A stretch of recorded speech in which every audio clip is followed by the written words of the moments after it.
Welcome to the Evening Review. My name is Sohane Klache. Joining me in studio this evening is Owen Muhenje, who is a conservationist. Before we go into that interview, please have a look at the front page.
Welcome to the Evening Review.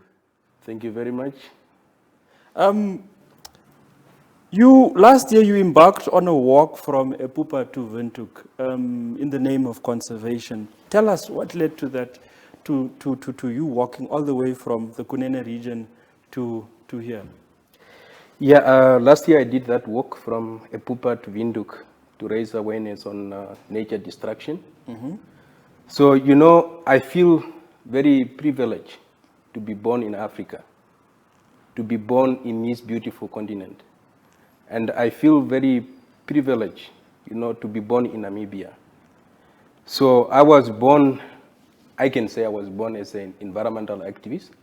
And this is what, if you were born in Africa, you have to be an environmental activist. So I did the work to raise awareness, to try to talk to people about poisoning of wildlife, that at the end of the day, we will remain with nothing in Africa. And also poaching and all this kind of stuff. And also I was raising awareness on man-made flood that we used to have in the Kunene. Because there is no cooperation between Namibia and Angola. So normally they use, we got like 4 dams. We got 3 of them in Angola, and then we have the last one in Namibia. So the 4 dams, they don't talk to one another. That is something that I found out. Because normally, if the water is coming from the first dam, so the first dam, they should tell the people on the second dam that there's more water coming. Can you release some of your water in time?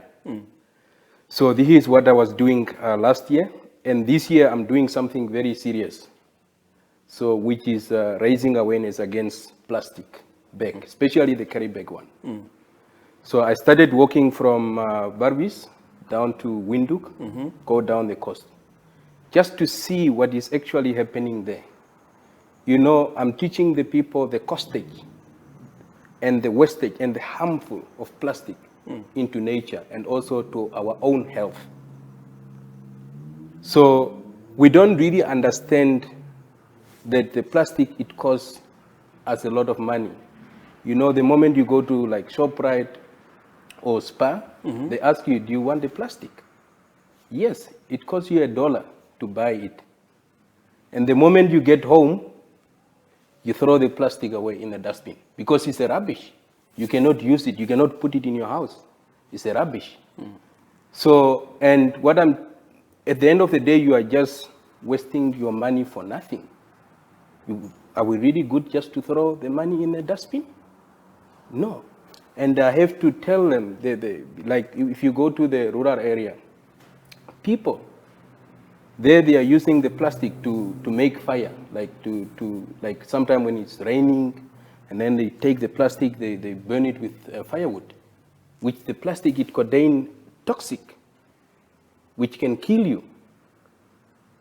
And I've been asking myself for many times why I cannot do a contribution to tell the people the harmful of plastic.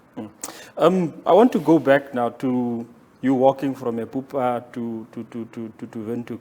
As part of that journey, or maybe before I ask the question, having lived in that area and having experienced this, how harmful has the impact of the 4 dams been for the communities that live in that area? Very good. Lot of garden been destroyed. I grown up in the area. You know, like when you ask the old people, like if there was something like this before, like the flood killing everything like this before, they say no. And a lot of garden and a lot of small goat farm, they're all washed away by the flood. So, and there's nothing really like all the island that where the people used to go for better grazing. Like now, when we talk about Kunene region, is one of the region where we have the worst drought. Yes. So, and normally people, they could take their cattle into the island. And this island, they've been washed away by the water. And that is a man-made. So, because the Nampower, the people from Nampower, they don't cooperate with the Angolian. So they don't tell them that we are damaging our own people here. Can you please try to balance water? They don't do that. And it's something very easy. They can have a WhatsApp number of the Angolan people and tell them, okay, guys, how much water do you have there? So that they can balance the water in the river. And just imagine some of the island, they've been there like even for 400 to 500 years. And all of a sudden you see them gone just in 1 day. That is very sad. And just imagine how many livestock they have eaten from that island, and how many birds been fitted from different acacia. And it's just gone in 1 day because of people, that they are not cooperating. And that is something very painful. And that's why I decided to sacrifice myself and do something like this, to alert my people. And this is something that we all have to do in Namibia. We need to be a part of contribution. We don't need to sit back and say, I don't care about that. Since you've walked, have you sensed, since your walk from Epupa to Windhoek, have you sensed the change in attitude from government and from Nampower in addressing this issue?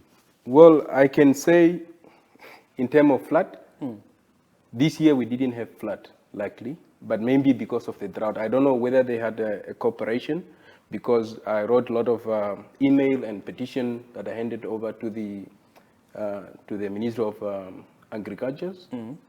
Yeah, and but likely this year we didn't have flood, but maybe because of the drought. I'm actually, I don't know, like really they work on the dam issue or they didn't, but we didn't have any problem with the flood this year. Yeah. And then I want to ask, since you said that the Kunene region has been the most affected by the drought situation, is the support from government sufficient in your view? Not at all. Not at all. If I can say not at all. Maybe on the other part of the region where I'm not from. So, but where I live in Epupa area, I haven't seen drought relief there, nothing. So maybe some way they are doing it, but I don't know. In the past, there was a lot of resistance to the construction of the Baines hydro power station. And there's also been a lot of resistance to build on the graves of what might be now or what may be your ancestors. You know, it's been recorded, but this project has not been struck off. How does that make you feel? Well, that is not something that I can talk about it, because I've been in a fight for years and years. Because, you know, if you are an environmental activist, you fight for nature. That is the nature that we have.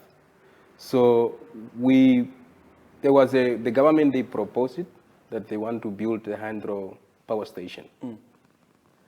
But then you look at the area that the water is going to cover is too big. And the area where they want to construct the hydro power station at the Orokawe, at the Bains, is where most of the people from Kunene, especially from the northern and western part of the Kunene region, is where they go for better grazing. So look, the people from Marienfrus, the people from Orupembe, they moved 200 kilometers to the Bains, to Omavanda, for better grazing. Now, all of a sudden, the people that sit in the office here, they come to the people and say, we want to construct it. Where are you going to take these people? This is the question that I've been asking. Are you going to give them a commercial farm? And I asked the guy, I think it was the director of NemPower, that now they say, okay, they're going to pay some of the people that live near the construction area. So they're going to pay them. And these people, they're going to be moved, or they can even move by themselves to some areas. Now, if these people move, like now we are hitting the drought, they move from the area where they graze, where are they going to have a better grazing? Otherwise, there's nothing. So I think for me, it is not a good idea that the government propose such things. So they need to come up with a clear idea. Where are they going to put the people? And then where are they going to put the grave of our ancestors? And I respect cultures, I respect all different religions in these countries, or even in Africa. And we all have a different way of religions. So you believe in something, I believe in something, and we need to respect it. And we, as the Himbas, we believe in the ancestors. So, and what are they going to do with our ancestors? And these people, for them to be buried there, it's not us that decide that they have to be buried there. They decide by themselves the time when they die. It's not like other people. They decide. You put the person on a stick, and then he can show you where he wants to be buried. And this is something very special. And why they don't respect it? This is the question that I've been asking, why you don't respect this? It's good, and because they want to do it for the electricity in the country. We have plenty of sun every day. Why don't they buy a farm in the south where the sun is too much and put up a solar panel? And on the bottom, they can plant some veggie and everything. Look, the country like Ireland, which is very cold. Half of the country is run by the solar. Why they cannot do this in Namibia? This is the question. It's not that we don't want the development, but we want the development, but it has to do something with the people that live on the ground. So that they are the people that have the means. They are the last people to decide, to say, yes, okay, we want it or we don't want it. You cannot just force. That is like raping. You know what I'm saying? Yes, of course. Yeah. So now you're planning another trip now. This time you're going to be cycling. Before I get into the reasons why you are cycling, where are you going to where are you going to start cycling from, and where do you intend to end? I think in 1 week times, I just have to go back home for a quick to get my passport and everything sorted. I'm going to start either from here, Windhoek, or I'm going to start from the hometown, Opuwo, cycle down to the north to Shakati and cross the border maybe from Santa Clara to Angola. So if I start here, then I will go straight to Gobabes and then to Botswana. So the aim is now is to teach the people about the plastic, which is harmful. So just to go around these Southern African countries, it's 4 countries, Botswana, Zimbabwe, Zambia, and Angola. So those 4 countries is the main one that I target, because the plastic that we have here, sometimes when the wind is very strong, it also takes them to Botswana or to Angola or to Zambia. And this is the reason why I'm doing it, because my own people, they have done it. You know, they bought plastic, they throw it away, and it goes to Botswana. So it's not an issue that where I'm going to Botswana or where I'm going to Angola. So it's just to teach the people that they should not use plastic to make fires, and not to throw plastic away, because they can be eaten by fish. And you know, and the the plastic is a microplastic. And that microplastic, you know, when the fish eat it, it stays inside of the meat of the fish. And if we eat it, and then we also inherited that, and stay in our gene, at the end of the day, you develop cancer, or the kids that you have, they can also develop cancer from that. And sometimes fish, they suffocate themselves inside of the plastic. And sometimes it's a pregnant fish. How many fish you could get out of that one, the pregnant one, that is a man-made cause, you know, like, because we throw the plastic away and they kill the fish. So this is what I'm trying to teach the people, to be aware and to tell them the costage, because it costs us a lot of money and it's rubbish. We just need to stop it and try to focus on maybe a cotton bag or paper bag, something that can easily last longer than just buying plastic every time. You go to Food Lover, you see what they are doing. It's a great things in the country. You go there, you buy a paper bag or you buy a cotton bag, you put in your stuff. And most or many retail outlets are like that. But like, go to the other shop, you see they have a lot of plastic. But if those people that have shops, they are all Namibian. They are not foreigner, that they can say, okay, we can just damage this country because it is not our country. They are all Namibian. So they need to think and come together and say, enough is enough, because we are destroying our own countries. So we need to find a way to ban the plastic or stop the plastic in the shop. And you know, it's just like a mask. Like today we have to put the face mask on. Some people, they will say, no, we cannot afford to buy the cotton bag because it's $14 or $15. But how did we manage today to buy the mask? Even poor people, they managed to find a mask in one way or another.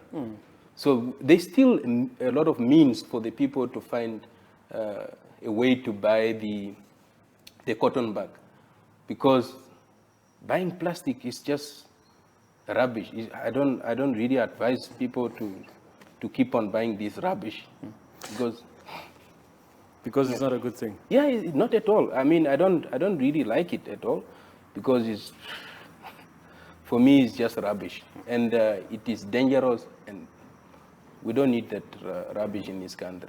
Owen, thank you very much for joining us on the Evening Review. Thank you very much. And all the best on your journey to Thank Angola, Zambia, Zimbabwe, and Botswana. Yeah, thank you very much for having me. Thank you for tuning in to the Evening Review. Please do stay tuned for the weather. Goodbye.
In this never-ending world of same, it's easy to just do what everyone else has done. Follow a path that you know will get you there. But where is there? The same place as everyone else? Now, getting it right is good, but it's really about how you get there that makes your story worth telling. Take whiskey, for example. There are ways to make it that have worked for over 1,000 years. There are rules, tradition, and rich history. Mastery built over generations, and we salute them. But we also believe in trying new things. You can't do same and expect to break fresh ground. You need new ideas that build on the old. Like a musician taking a classic track and lovingly rearranging it. New beat, fresh lyrics, creating a totally new sound. Use the old, bring in the new to give it your own spin.